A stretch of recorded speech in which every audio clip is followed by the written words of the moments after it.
தூரோன் Anwar பேரணி காரணமாக ஜூலை 26ஆம் தேதி கோலாலம்பூர் நகர மையத்தில் உள்ள பல முக்கிய சாலைகளில் போக்குவரத்து திசை திருப்பப்படலாம் என்று காவல்துறை தெரிவித்துள்ளது.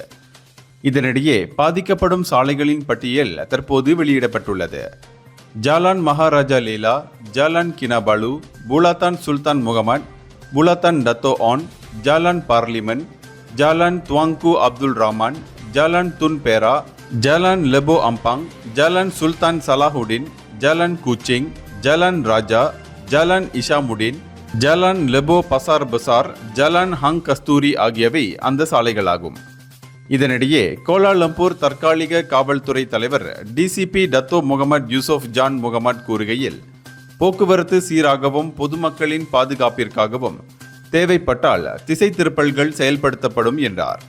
அது மட்டுமின்றி பேரணி 5 முக்கிய இடங்களில் தொடங்கும்.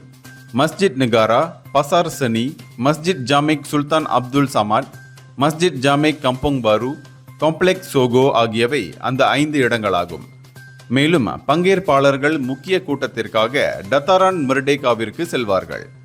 பொதுமக்கள் முன்கூட்டியே திட்டமிட்டு தாமதங்களை தவிர்க்க பொது போக்குவரத்தை பயன்படுத்துமாறு அறிவுறுத்தப்படுகிறார்கள்.